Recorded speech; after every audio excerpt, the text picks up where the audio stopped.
इतने सालों में आप लोगों ने जो प्यार और अपनापन जो इज्जत के तौर पर मुझे मिला, वही अगर मेरी पोती टीना को भी मिलेगा तो मुझे बहुत खुशी होगी और मैं जहां जाने वाला हूं वहां भी सुकून से रह पाऊंगा। तो आशा करता हूं आप मेरी पोती टीना को भी आप लोग स्वीकारेंगे। ये कहते हुए वो आदमी, जिनका उम्र लगभग 79 से 80 साल का था, सबके सामने एक हाथ में चड़ी पकड़े ही अपना शीश झुकाकर माथे के पास अपनी हथेली जोड़कर प्रणाम किया और स्टेज से नीचे आ गए।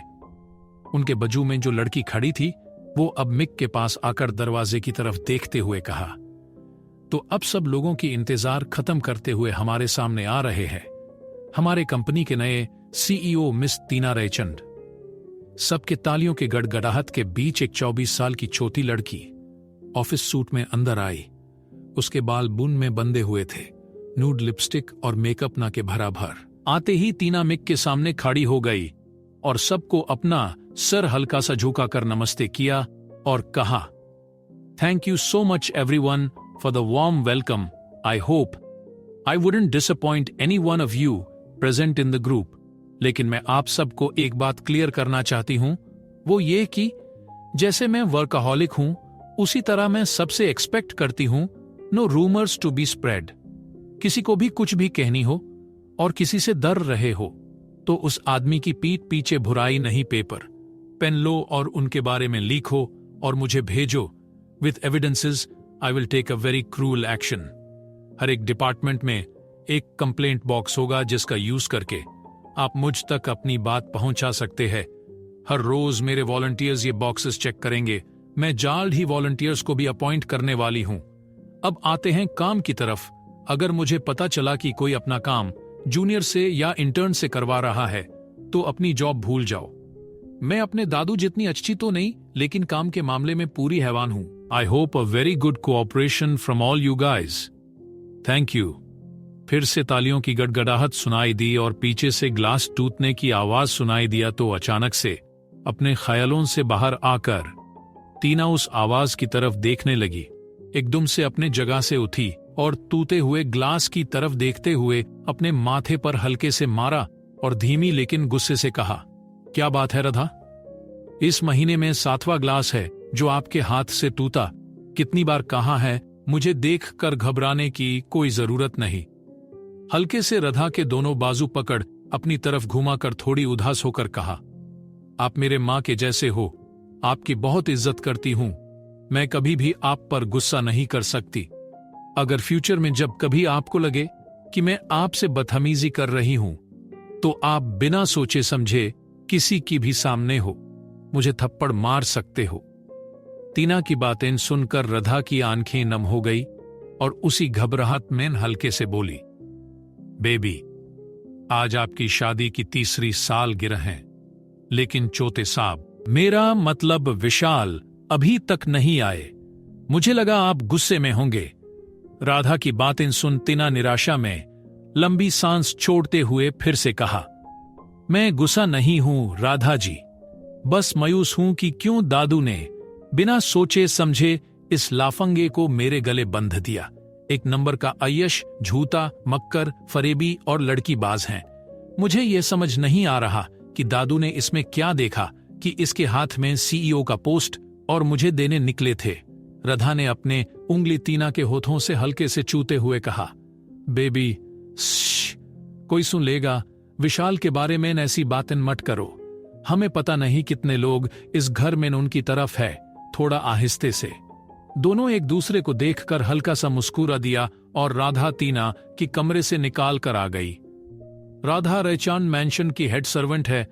वो इस मैंशन में टीना की नानी बनकर आई थी जब टीना 6 साल की थी और वो खुद तब तरह की थी। Tina Raichand heirs to the throne group इस ग्रुप के अंडर सारी कंपनीज है। टीना के पेरेंट्स एयर क्रैश में मर गए और तब टीना सिर्फ 5 साल की थी। टीना बिजनेस स्टडीज कैलिफोर्निया में किया। पहले मिस्टर रयचंद। टीना के दादू उसे बिजनेस की भाग दौड़ उसके हाथ में नहीं देने वाले थे। जब टीना ने उसके दादू की शादी वाली शर्त मान ली तो मिस्टर रयचंद ने शादी के तुरंत बाद तीसरे दिन ही बिजनेस को अपने हाथ में ले लिया। टीना का पति विशाल सिंह बहुत ही घटिया किस्म का इंसान है। उसने कंस्पिरेसी करके टीना के दादू का दिल जीता और उनके कंपनी में नौकरी। जब विशाल को पता चला टीना इस ग्रुप की एक लौती हेरेस है तो वो उससे भी पताने की कोशिश की, लेकिन उसके दाल वहां नहीं गले तो मिस्टर रैचन के जरिए इस शादी को एक अंजाम पर पहुंचा दिया। टीना को इस शादी में ना तो खुशी मिली ना ही अपने पति का साथ।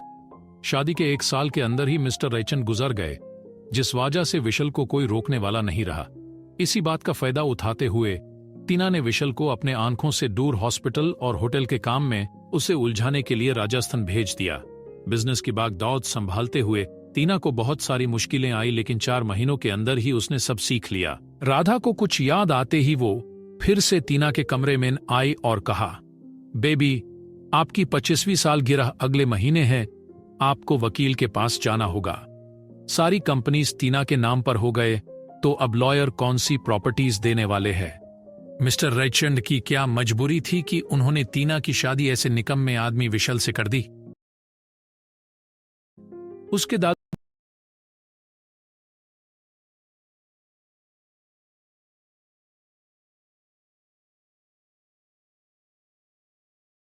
के मरने के बाद जब लॉयर टीना से मिलने आया तो प्रॉपर्टीज की डॉक्यूमेंट्स के साथ ही एक लिफाफा भी दिया था, जिसमें टीना के दादू का लेटर था और उसमें लिखा गया, डियर टीना, मुझे पता है तुम मुझसे गुस्सा हो सब बातों के लिए, लेकिन अपने 25th बर्थडे पे लॉयर से मिलना मत भूलना।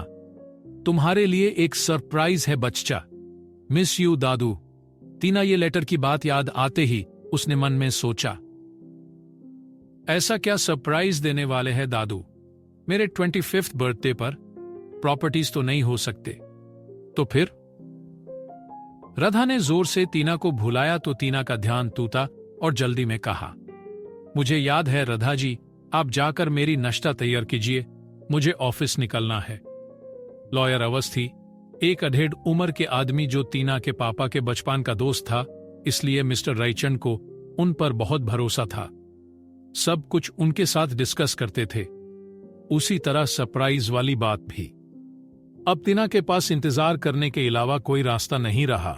इतने में मेरा जो टीना के कंपनी की एम्प्लॉई है, वो टीना की गाड़ी ड्राइव करते हुए टीना के सामने आकर रुकी और ड्राइवर की सीट से उतरकर टीना के पास जा कीज यूज थमा दी और खुद पैसेंजर सीट पर बैठ गई। टीना की एक स्पोर्ट्स कार थी जिसमें सिर्फ 2 के लिए ही जगह होती है। दोनों ही ऑफिस पहुंच गए। दूसरी तरफ एक मोहल्ले में एक बढ़िया सा हैंडसम लड़का अपना सर्टिफिकेट्स की फाइल पकड़ घर से अपने बाइक पर निकाल गया। आज उसे 2 कंपनीज में इंटरव्यू के लिए जाना था। अपने गली से निकालते ही दूसरी गली के चोर पर उसे एक लड़की मिली जो खूबसूरत थी, 25 से 24 साल की होगी, लेकिन उस लड़के से थोड़ी कम ही थी खूबसूरती में। लड़के ने अपनी बाइक झटके से रोका और झूठ मूठ का गुस्सा दिखाते हुए कहा, मेघा, तेरी अचानक से बाइक के सामने आने वाली आदत अभी तक नहीं गई, बचपन से ऐसी ही है, एक दिन मुझे हार्ट अटैक दिलाकर ही मनोगी। मेघा ने खिलखिलाते हुए हंसा और उसके गले में अपनी बाहें डालते हुए कहा, हाँ, माई लव, माई लाइफ, इतना गुस्सा सेहत के लिए अच्छा नहीं। ये सुनते ही और मेघा के हरकत पर झेपते हुए कहा, दिमाग खराब है क्या? हम बीच सड़क पर खड़े हैं और तेरी हरकतें। छी। मेघा ने फिर से मुस्कुरा दिया और अपनी हथेली को हां के सामने करते हुए कहा, ये ले प्रसार, मुझे लगा मैं मिस कर दूंगी, इससे देने में तेरा इंटरव्यू अच्छा जाएगा, डोंट वरी, भगवान जी है ना, सब ठीक कर देंगे। ये सुन आहा निराशा में अपना सिर नीचे करते हुए कहा, भगवान जी को अगर ठीक करना ही होता तो पहले तेरा जॉब लगवा देता, मुझसे ज्यादा मार्क्स है तेरे, टैलेंटेड एंड इंटेलिजेंट भी हो, फिर भी अभी भी बिना क्लच वाली बाइक की तरह धक्के खा रही हो। मेघा ने एक बार फिर से थोड़ा सा मुस्कुरा कर बोली, शायद भगवान जी मेरा इम्तिहान ले रहे हैं, मेरा नहीं तो कम से कम तेरा ही जॉब लग जाएगा, ऑल द बेस्ट। ये सुन आहा ने हल्का सा मुस्कुराया और उसके सिर को सहलाया और वहां से चला गया। मेघा भी अपनी घर की तरफ चली गई। इस तरफ टीना ऑफिस पहुंच गई। अपने एम्प्लॉई मेरा को अपने कैबिन में भूला कर पूछी, मेरा, मेरे लिए कोई असिस्टेंट फाइनल हुआ? मेरा ने अपने हाथ पीछे की तरफ बांधते हुए सर नीचे झुकाकर हल्के से सिर ना में हिला दिया। उसे देख तीना गुस्सा होते हुए अपने हाथ में पकाड़ा पेन नीचे जोर से फेंकते हुए पूछी, प्रॉब्लम क्या है? एक असिस्टेंट मेरे हिसाब से काम करने वाली नहीं मिली। क्या कर रहे हो तुम लोग? कल ही लास्ट डेट था इंटरव्यूज के लिए। जाकर सारे एप्लीकेशन फॉर्म्स मेरे कैबिन में रखवा दो, मैं खुद फाइनलाइज करूंगी। मैरा ने हल्के से अपना सर हान में हिला दिया और जेट स्पीड से वहां से चली गई। 2 मिनट बाद सारे एप्लीकेशन फॉर्म्स तीना को अपने टेबल पर दिखे। उसने कॉल करके इंटरव्यूअर्स को अपने कैबिन में भुलवाया। थोड़ी ही देर में सब मिलकर उनमें से 6 एप्लीकेशन फॉर्म्स फाइनलाइज कर दिए और इंटरव्यू के लिए 1 घंटे में पहुंचने के लिए कॉल भी कर दिया। उस तरफ अहान जिन 2 कंपनीज में इंटरव्यू के लिए गया वहां से मायूसी ही हाथ लगी। निराशा में एक जगह बेंच पर बैठ मेघा को कॉल किया, लेकिन मेघा कॉल पिक नहीं कर रही थी। हताश होकर उसने अपना छोटा भाई विहान को कॉल किया। कॉल उठे ही विहान ने पूछा, हाँ जॉब मिल गई तुझे? पापा की दवाई लेते आ रहे हो ना? हाँ मायूस होकर कहा, नहीं यार, इतनी अच्छी मेरी किस्मत कहा। अब फिर से कौन सी कंपनी जो समझ नहीं आ रहा, इसीलिए तुझे कॉल किया। तू ही कोई कंपनी सजेस्ट कर दे। विहान थोड़ा सोचते हुए कहा, कल थ्रोन ग्रुप में अप्लाई करने का लास्ट डेट था। अगर तुझे शॉर्ट लिस्ट किया होता तो अब तक तुझे कॉल आ जाता। एक बार अपना कॉल लिस्ट चेक कर ले, शायद मिस कॉल्स में हो या मेल्स चेक कर ले। ये सुनते ही अहां को याद आया कि उसने तो थ्रोन ग्रुप में अपना जॉब एप्लीकेशन दिया ही नहीं। हड़बाड़ी में उसने विहान को बाय बोला और बाइक लेकर थ्रोन ग्रुप के बड़े से बिल्डिंग के पास पहुंचा। लेकिन अब उन 6 लोगों की इंटरव्यू खत्म हो चुकी थी और तीना को कोई भी पसंद नहीं आया, न उनका कैरेक्टर न उनका शक्ल। अहान सिक्योरिटी के पास पहुंचा और उसे अंदर भेजने के लिए लगभग भीख मांगने लगा। अब तक ऑफिस का टाइम खत्म हो चुका तो तीना की कार वहां से निकालने वाली थी तो सिक्योरिटी ने गुस्से में कहा, अभी मैडम निकलेगी यहां से तो चले जा, यहां तुझे देखेगी तो मेरी नौकरी मुश्किल में पड़ सकती है, निकलो यहां से। अहां ने जब ये सुना तो उसके दिमाग में घंटी बजी। क्या करने वाला है अहां? जाने के लिए सुनते रहिए। जब तीना की गाड़ी वहां से निकालने वाली होती है तभी अहां की दिमाग की बत्ती जाली और वो एकदम से तीना के गाड़ी के सामने आ जाता है और अपने दोनों हाथ फैला देता है और अपनी आंखें बंद कर लेता है। अहां को यही तरीका सूझा कंपनी के सीईओ से बात करने का। उसने आंखें इसीलिए बंद कर लिया क्योंकि उसे डर था कहीं गाड़ी टक्कर न मार दे। उसका ये सब करना फर्स्ट टाइम भी था। तीना को कोई उसके गाड़ी के सामने ऐसे आते हुए दिखा तो वो बिना एक पल गवाए स्टीयरिंग को दूसरी तरफ मोड़ ली, जिसकी वजह से गाड़ी वहां की फाउंटेन की वॉल से लग गया और लेफ्ट हेडलाइट चकनाचूर हो गया। तीना और मैरा एकदम से गाड़ी से उतारे और तीना हड़बड़ाकर अहां की तरफ गई और उसके हाथ पैर को देखते हुए और परेशानी में बोली, तुम ठीक हो? कहीं लगी तो नहीं? इतने में मैरा जो तीना के साथ गाड़ी से उतरी सीधा हेडलाइट के पास जाकर चेक करने लगी और अहां की तरफ मुड़ी और अपने दोनों हथों को कमर पर रख गुस्से में घूरने लगी। अब तक अहां भी अपनी आंखें खोल चुका था और एक तक तीना की खूबसूरत चेहरा और मासूम आंखें देख ही रहा था। इतने में मेरा की गुस्से वाली आवाज आई, बेवकूफ हो, मरना चाहते हो या मरना? देखो गाड़ी की क्या हालात हुई है, इसकी पैसे क्या तेरा बाप देगा? ये बातें सुन अहां को लगा मेरा ही कंपनी की मैडम है जिसके बारे में अभी सिक्योरिटी बोल रहा था। इसीलिए वो अपना गुस्सा दबाए मेरा की तरफ बढ़ गया और बोला, सॉरी मैम, मुझे पता नहीं था गाड़ी की ऐसी हालत हो जाएगी। मैंने जॉब पाने की हड़बड़ाहट में आपके गाड़ी के सामने आ गया। Really very sorry ma'am. दूर से तीना ये सब देख समझ गई कि अहां मेरा को सीईओ समझ रहा है और उससे ये देख बहुत हंसी आई और तीना ने अहां की कंफ्यूजन नहीं मिटाना चाहा। वही मेरा तीना को कंफ्यूजन में देख रही थी। तभी तीना ने आंख मारकर उससे चुप रहने का इशारा किया तो मेरा ने अपने हाथ सीने पे बांध लिया और अहां की बकवास सुनने लगी। अहां ने फिर से मेरा के सामने झुकते हुए बोला, मैम, अभी तो आपकी गाड़ी को ठीक करवाने के लिए पैसे तो नहीं, लेकिन आपके कंपनी में जॉब मिल जाने पर मैं आपके पैसे लौटा दूंगा या फिर आप ही मेरे सैलरी में हर महीने थोड़ा थोड़ा करके काट लो। जब अहान ये बकवास कर ही रहा था, इतने में सुहेल जो हेड सिक्योरिटी है तीना के पास आया और अपने हाथ पीछे बांधकर सिर झुकाए हल्के से पूछा, इज एवरीथिंग ओके मैम? यह आदमी कोई बदतमीजी कर रहा है क्या? आप कहो तो कल तक किसी कमरे में बंद कर दे। टीना जो आहान को देख हंस रही थी, अब गंभीर होकर सुहेल की तरफ देख बोली, no worries, I will take care of him. Aahan जब यह सुना, उसे समझते देर नहीं लगा कि टीना असल सीईओ है। वो हदबदी में टीना के पास आकर कुछ बोलने ही वाला था कि तभी टीना ने मैरा की तरफ देख बोली, मैरा, मुझे भूख लगी है, इससे कहो अगर कुछ बात करनी है तो वहां आ जाए। टीना ने सिक्योरिटी हेड सुहेल को गाड़ी की चाबी थमाई और आहान की तरफ देख बोली, गाड़ी है या मेट्रो से आए हो? आहान हदबादी में अपने पॉकेट्स टटोलते हुए कहा, सॉरी माम, मेरे पास तो 2 व्हीलर है। टीना ने आहान से उसकी फाइल ले ली और कहा, पेट्रोल नहीं है? Then what are you waiting for? अभी बोला ना मैंने, मुझे भूख लगी है तो लेके जाओ मुझे। आहां भागता हुआ थोड़े कंफ्यूजन में ही पार्किंग लॉट की तरफ बढ़ गया। वहां खड़ा सुहेल ये सब सुन दंग रह गया और टीना से पूछा, there will be a security problem mom, अगर वो कोई बहरूपिया निकला तो we can't take any risks. Maira ने भी परेशान होते हुए बोली, yes ma'am, safety comes first. तब तक आहान गाड़ी लेकर आ चुका था और उसके हाथ में सिर्फ एक ही हेलमेट थी, इसीलिए वो सोच रहा था कि हेलमेट वो पहन ले या टीना को दे। टीना ने पहले सुहेल की तरफ मुड़ी और बिना भाव के बोली, if security is what matters then ask them to follow me without disturbing my privacy. फिर टीना ने आहान की तरफ देख चलने का इशारा किया तो आहान ने अपने हाथ में पकड़ा हेलमेट उससे दिखाया।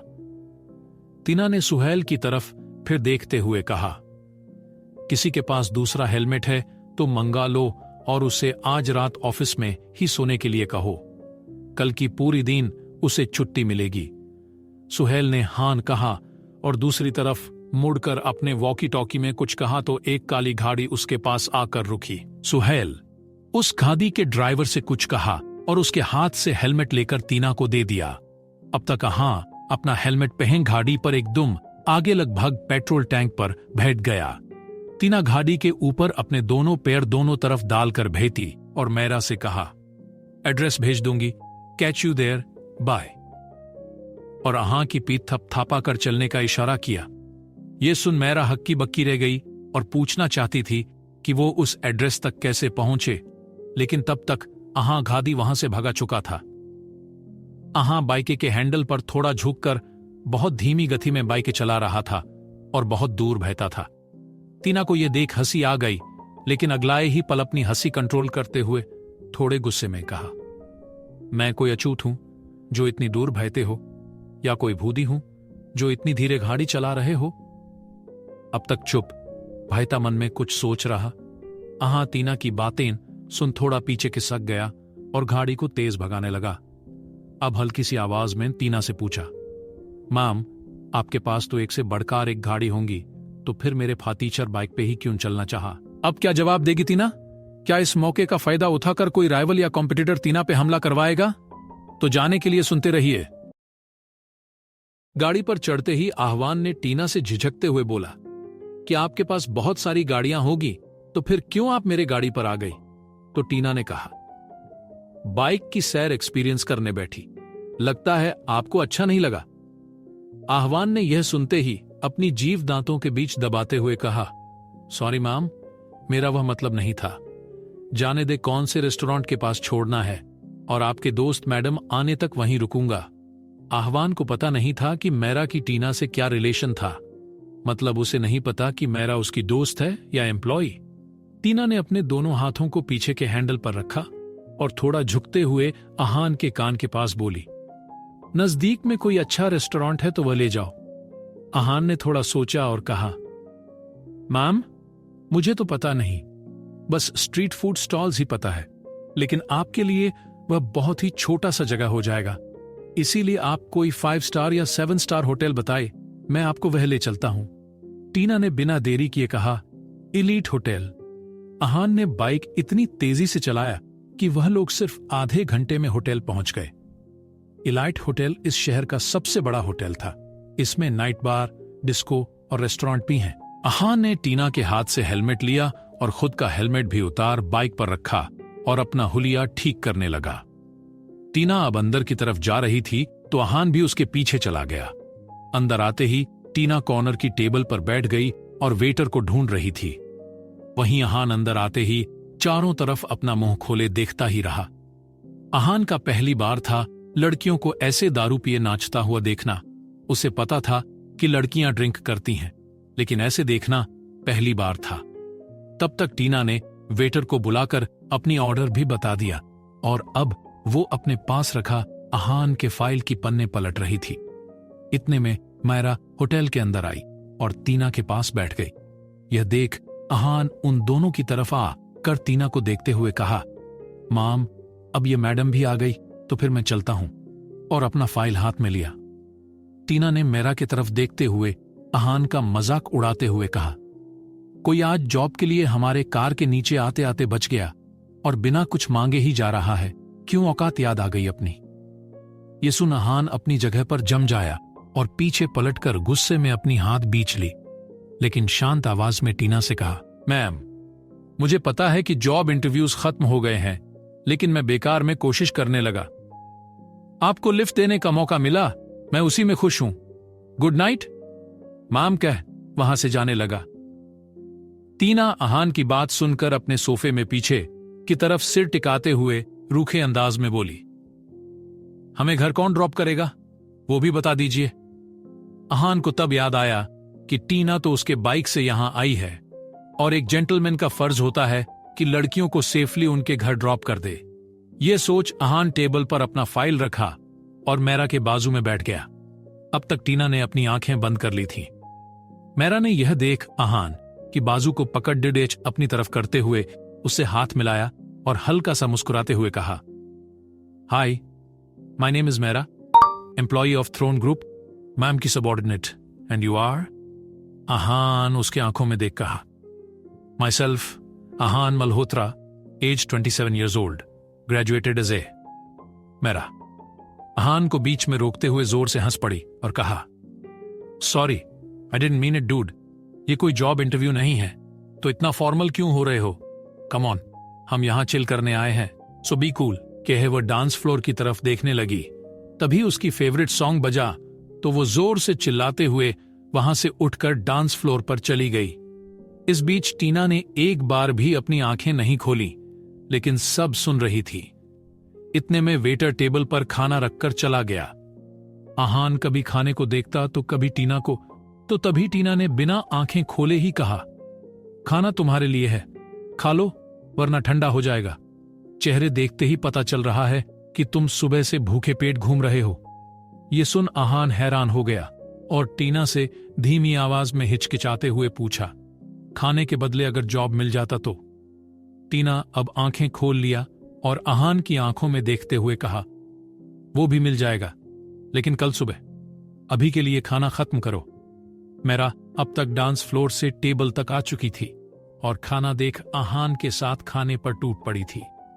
टीना उन्हें देख बिना भाव के अपने पास रखे बियर बॉटल्स खत्म कर रही थी। अहान ने हल्के से मैरा के कान में कहा, मैरा जी, आपने मैम को समझाया नहीं कि अल्कोहल लेडीज के लिए बहुत ही हानिकारक होता है, इससे फर्टिलिटी इश्यूज भी हो सकते हैं।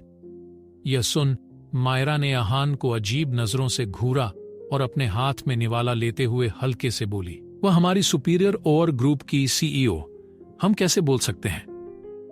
अहान ने टीना की तरफ एकटक घूरा और अपना सिर प्लेट में घुसा लिया और सोचा, शायद मैम बहुत दुखी है या फिर उनका दिल टूटा है, उनकी आंखें बहुत खाली हैं, बॉयफ्रेंड ने धोखा दिया होगा।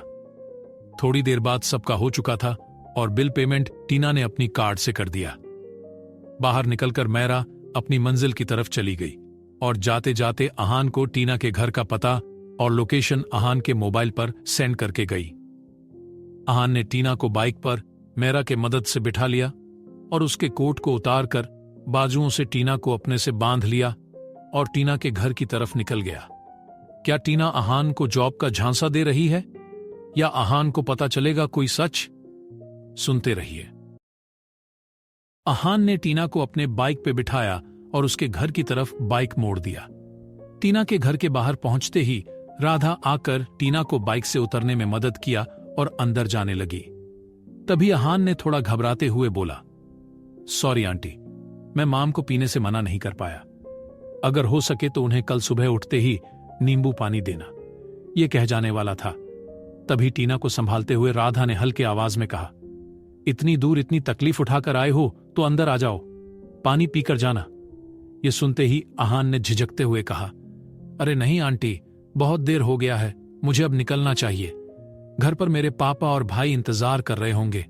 वो इतने पोलाइट वे में इसलिए बात कर रहा था क्योंकि उसे लगा कि राधा घर की केयर टेकर नहीं बल्कि टीना की मां है।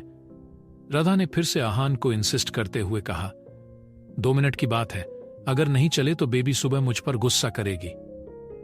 अहान को अब समझ आया कि राधा टीना की मां नहीं है। थोड़े सोचते हुए राधा के पीछे अंदर चला गया। अंदर जाते ही अहान का मुंह खुला का खुला रह गया उस घर की इंटीरियर्स देखकर। घर बड़ा और आलीशान था। इटालियन मार्बल फ्लोरिंग, बड़े झूमर, जगह जगह पर टेबल्स पर antique pieces, different colour roses से सजे वाजीज, वॉल्स तो मेटेलिक गोल्ड और व्हाइट से पोता गया था। राधा ने सोफे की तरफ इशारा करते हुए अहान को बैठने के लिए कहा और सामने के सीढ़ियों से होते हुए ऊपर टीना के कमरे में गई और उसे सुलाकर नीचे किचन से पानी लाकर अहान को देते हुए उसके सामने वाले सोफे पर बैठ गई।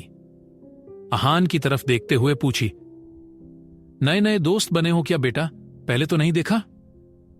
अहान ने हल्के से मुस्कुराते हुए खाली ग्लास टेबल पर रखते हुए बोला, नहीं, आप गलत समझ रहे हो, मैं उनका एम्प्लॉई हूं। राधा ने मायूस होते हुए कहा, टीना कभी अपने दोस्तों को घर नहीं लाती, सिर्फ मैरा को आते देखा है। अब अहान क्यूरियस हो चुका था और अपने हाथों को हल्के से आपस में मलते हुए पूछा, अगर माम के मम्मी पापा उन्हें इस हालत में देखेंगे तो कुछ नहीं कहेंगे क्या? राधा ने लंबी सांस छोड़ी और कहा, बेबी के मम्मी पापा होते तो जरूर कहते, लेकिन उन दोनों की देहांत हुए 16 साल हो गए। उनके बाद एक दादाजी का सहारा था, लेकिन वह भी 2 साल पहले छूट गया। पहले बेबी बहुत खिलखिलाकर हंसती और खुश रहती थी, अब तो वह भी नसीब नहीं होता। ऐसे लगता है जैसे किसी की नजर लग गई। और 3 साल पहले, कहते ही वहां एक नौकरानी आकर राधा को आवाज लगाई।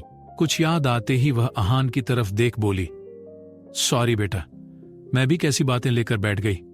रात गहरी हो गई है, आपको भी जाना होगा, है ना? अहान जो यह सब मुंह खोले सुन रहा था, तभी राधा की बात सुन हां में गर्दन हिलाते हुए नमस्ते कहकर घर से निकल गया। अब तक घड़ी में 1:30 से 1:45 के आसपास का टाइम बजा था। सड़कें खाली पड़ चुकी थीं। उन सड़कों के बीच अहान आराम से बाइक चलाते हुए टीना के बारे में सोच रहा था कि सब कुछ होते हुए भी लाइफ में टीना एकदम अकेली है और अब तो अनाथ भी। अहान किसी अमीर इंसान की ऐसी हालत पहली बार सुन और देख रहा था और टीना के ऊपर तरस खा रहा था। अहान की नींद विहान के चिल्लाने पर खुला और वह थोड़ा गुस्सा होते हुए विहान के चिल्लाया, और जब उसकी नजर क्लॉक पर पड़ते हाई, वह तुरंत बेड से कूदा और खुद को गाली देते हुए वॉशरूम में घुसा। तैयार होकर 40 मिनट में थ्रोन ग्रुप के हेड ऑफिस पहुंचा और रिसेप्शनिस्ट से खुद का नाम बताते हुए कहा कि उसका टीना के साथ 10 बजे अपॉइंटमेंट है। रिसेप्शनिस्ट ने कॉल करके कंफर्म करने के बाद अहान को 36th फ्लोर पर जाने के लिए कहा और लिफ्ट की तरफ इशारा कर दिया। अहान लिफ्ट का बटन प्रेस करके इंतजार कर ही रहा था कि वहां आते जाते सभी लड़कियां उसे घूरने लगे। ये देख अहान थोड़ा झेप गया और लिफ्ट आते ही अंदर चला गया। लिफ्ट के अंदर मिरर में खुद को देख अपनी टाई को ठीक करते हुए सोचा कि सब कुछ तो ठीक है, तो फिर वो लड़कियां मुझे क्यों घूर रही थी। एनीवेज, मुझे अपने इंटरव्यू पर ध्यान देना है और आज मेरा बेस्ट देना है। दरअसल आज अहान काफी स्मार्ट डैशिंग लग रहा था। उसने इंटरव्यू के लिए ऐसा तैयार हुआ था। 36th फ्लोर पर पहुंचते ही अहान 2 मिनट में मैरा के सामने आ खड़ा हुआ। मैरा अहान को हाई कहा और इशारे से हैंडसम कहा और टीना के कैबिन की तरफ ले गई और डोर पर नॉक करके अहान के साथ अंदर चली गई। टीना ने फाइल से अपने नजरें उठाकर डोर से अंदर आते हुए अहान को देखते हुए एक आह भरी और उसकी तरफ देखते हुए अपनी चेयर से खड़े होकर अहान की तरफ बढ़ गई। मीरा की आवाज से तुरंत होश में आते हुए अपना चेहरा कठोर करते हुए उसे बिना देखे ही कैबिन से बाहर जाने का इशारा किया और अपनी जगह पर बैठते हुए अहान से बैठने का इशारा किया। बैठते ही अहान ने टीना की तरफ अपनी रिज्यूम सरकते हुए बोलना शुरू किया।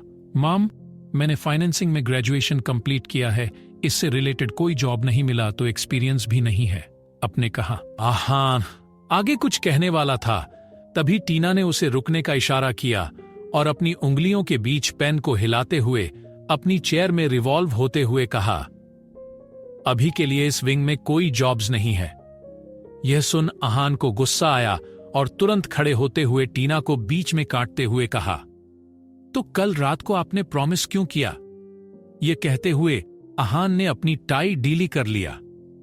टीना ने अहान के साथ ऐसा क्यों किया? क्या टीना अहान से ले रही है किसी किस्म का बदला?